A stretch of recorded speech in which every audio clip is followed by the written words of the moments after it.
Buenas noches, amada iglesia. Fue un tiempo muy especial de estar estudiando esta serie En Contacto con los propósitos de Dios.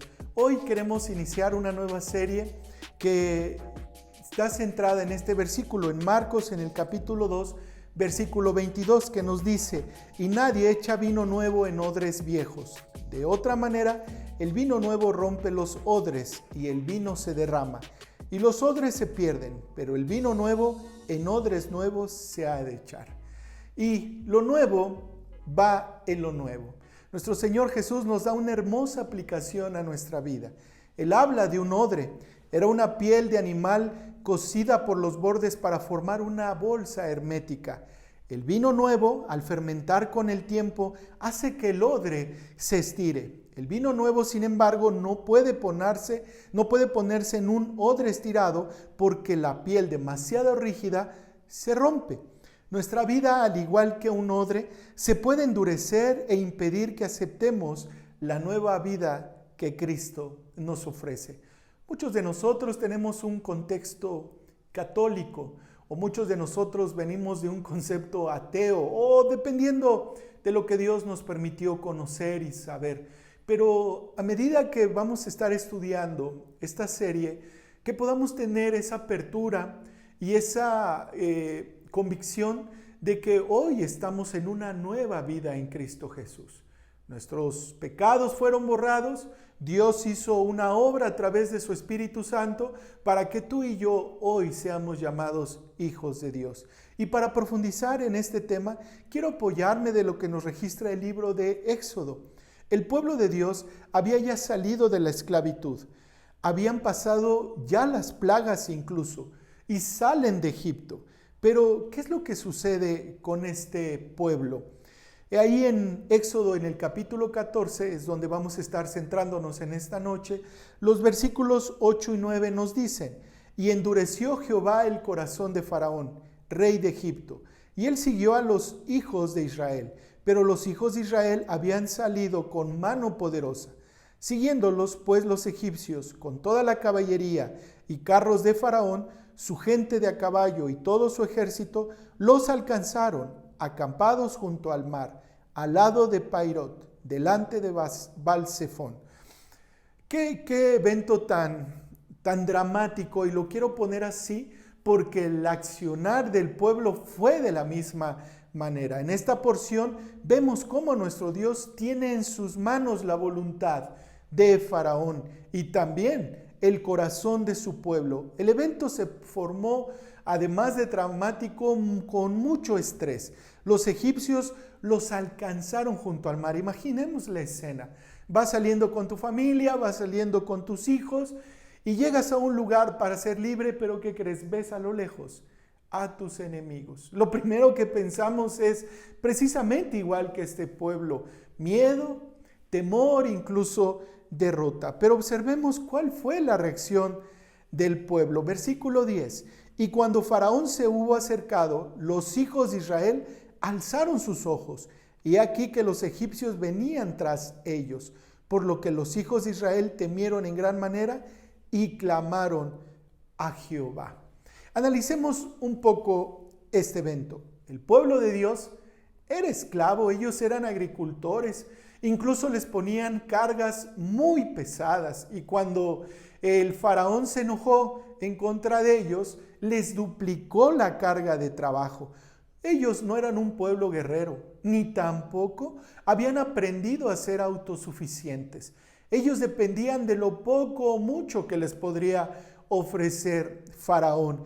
Ellos no eran tampoco hombres de batalla. Ellos eran solamente unos humildes agricultores. Llevaban a sus familias y provisiones para el camino, pero no llevaban armas. Tenían un guía ahora y no un capataz que los golpeara. Y por si fuera poco, la presencia de Dios estaba con ellos. Pero todo esto era nublado por el miedo y por el pánico. Y muchas veces a nosotros nos pasa así. Recibimos una noticia, empezamos a dolernos, empezamos a entristecer, incluso algunos llegamos al llanto. Este pueblo también llegó a experimentar esos sentimientos: miedo y pánico. Y a veces así nos sucede. Dios ha sido fiel por muchos años, pero no dejamos de sentir miedo. Dios nos ha sacado de momentos peores, incluso en esta pandemia, y nos paralizamos. Y en esos momentos, ¿qué hacemos? Parecía que el pueblo había entendido.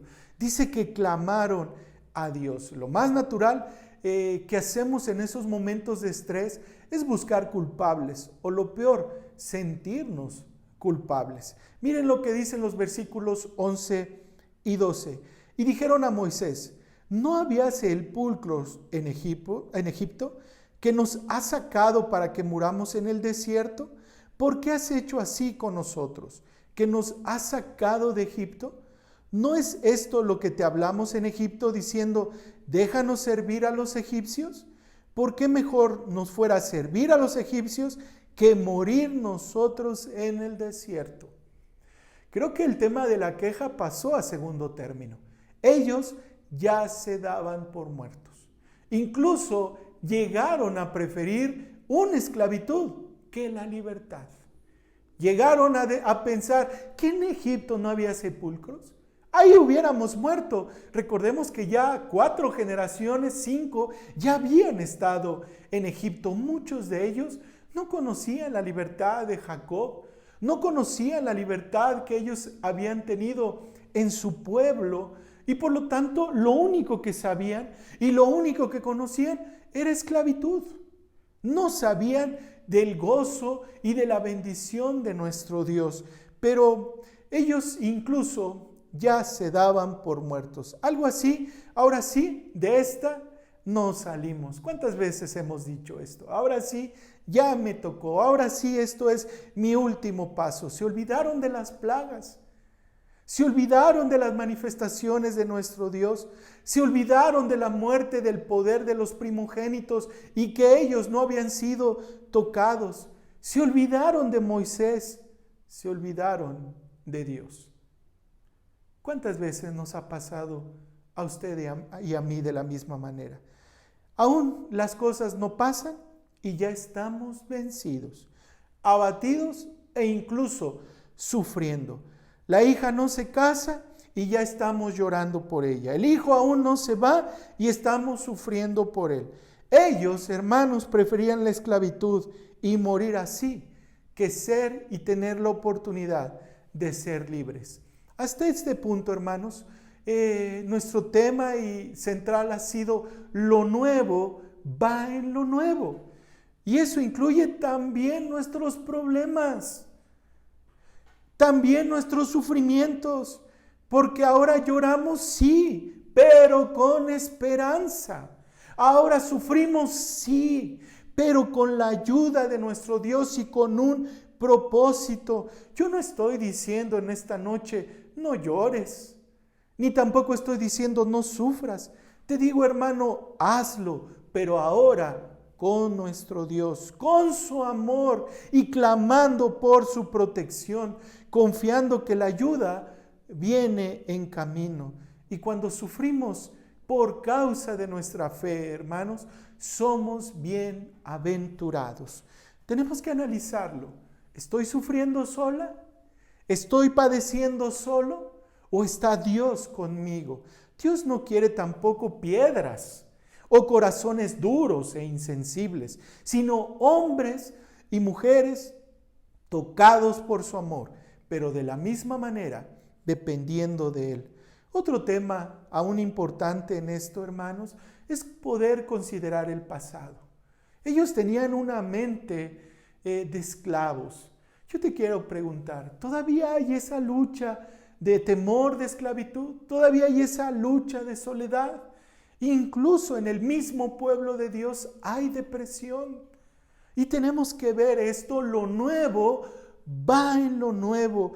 Ya no, el pasado ya no regresa, ya no está y no regresará. Hoy Dios te dice: se fue, hermana. Repite conmigo: se fue. Ya no es así. Él decidió, pasó ese momento. Hay que seguir, hay que levantarnos. Y Dios te dice: aquí está mi mano, caminemos juntos. Vea esta cita hermosa y es un diamante, hermanos.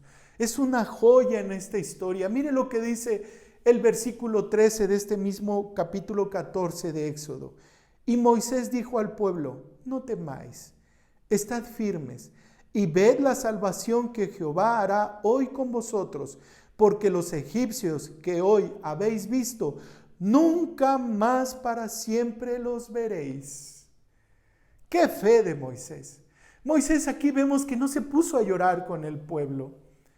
Moisés no se puso también a resentirse con Dios. No, él dice de una manera tan hermosa: no teman, estén firmes y vean la salvación de Jehová.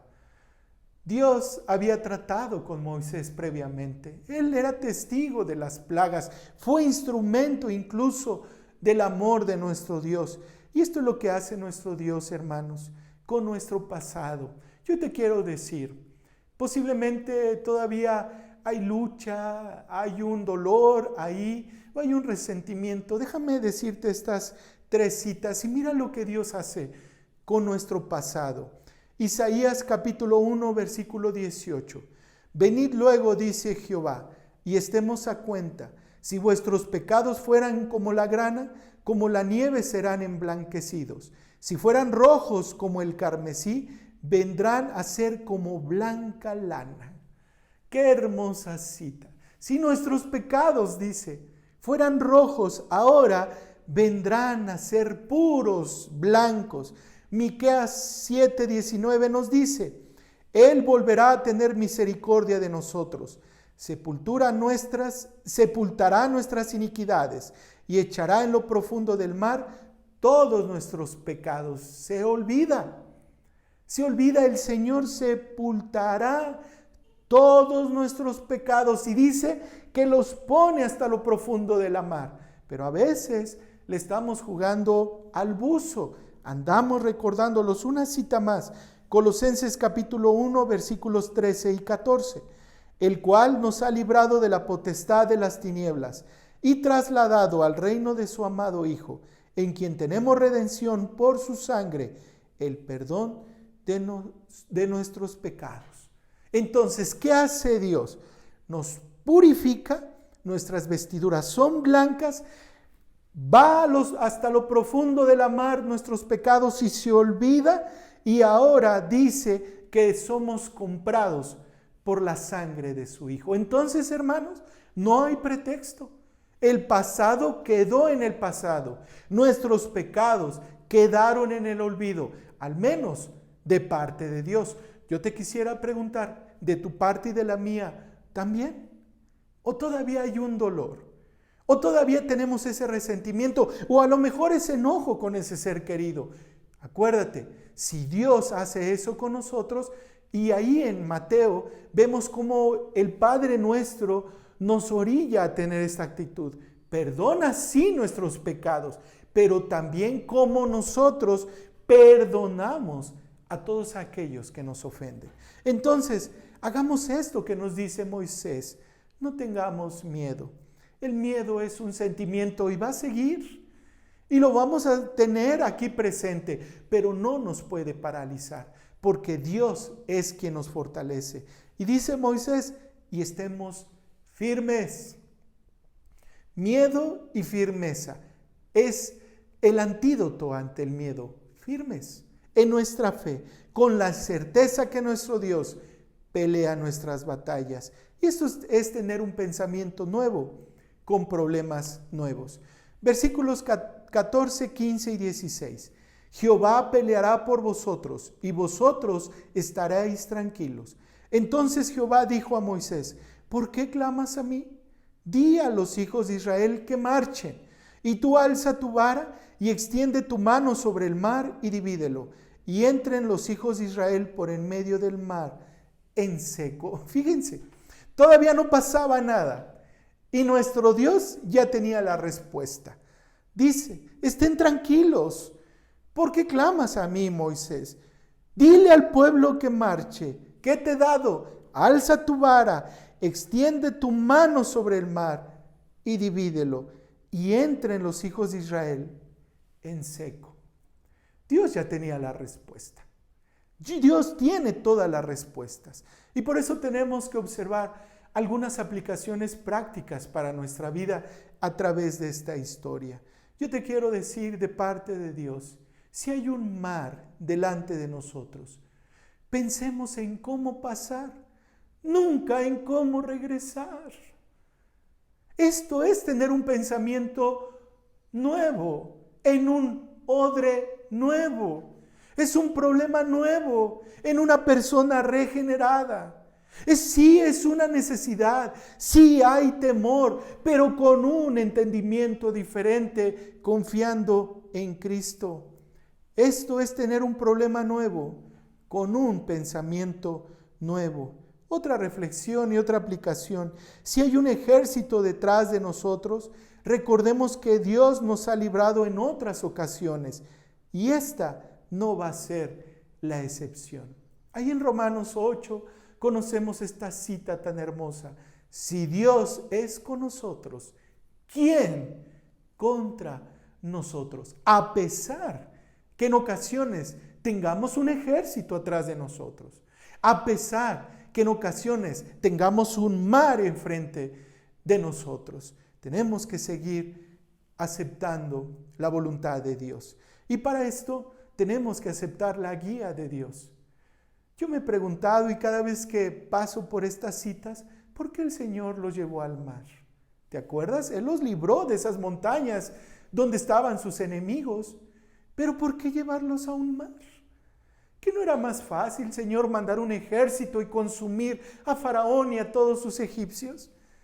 Hermanos, es que Dios quiere enseñarnos, quiere mostrarnos, quiere hacernos guerreros, hombres y mujeres de fe. Y para esto nos ha dado la presencia de su Espíritu Santo, su palabra, estar en contacto con Él a través de la oración. Así vamos a luchar, pero como hijos de Dios. Ya no solos, ni mucho menos clamando como si fuéramos huérfanos, hermanos. Yo quisiera, antes de terminar, hablar de algunos obstáculos, porque mucha gente se queda paralizada. Muchos no sabemos qué hacer. Si aún te paralizas ante lo que está enfrente, dile al Señor, dame otro pensamiento, Señor. Este que tengo es de derrota y de dolor.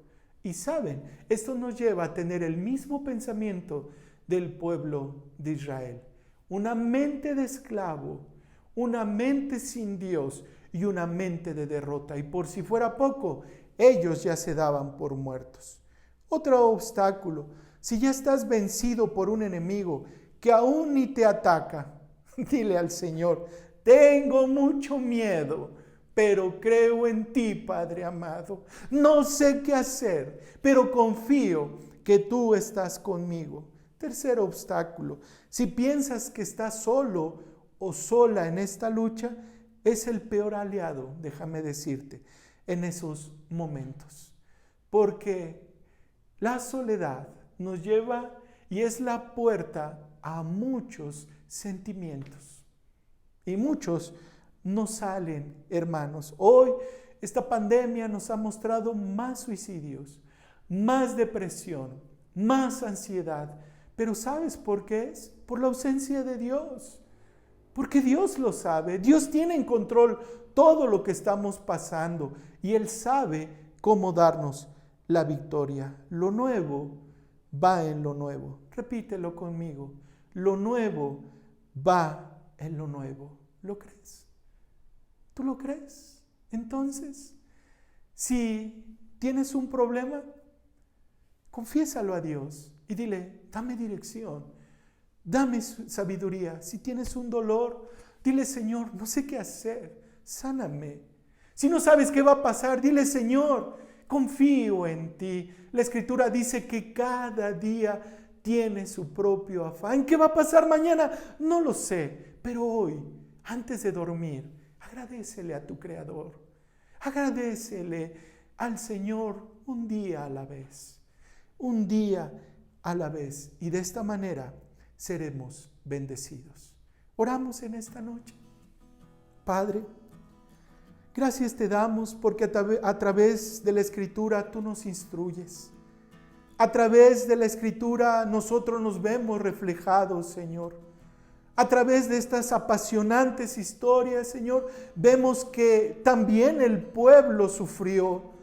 También el pueblo tuvo temor, tuvo persecución y tuvo enemigos. Tuvo sufrimiento, tuvo escasez, pero también tuvo tu presencia, Señor. Y esto no ha cambiado, Señor.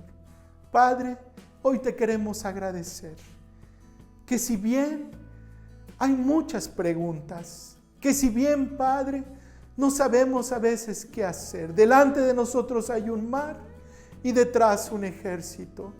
Padre, permítenos clamar en esta noche, voltear los ojos a ti, Señor, y recomprometernos contigo y decir: ayúdanos, Padre amado, dirígenos, Señor, y de esta manera saldremos victoriosos. En Cristo Jesús oramos. Amén y amén. Que tengas una excelente noche.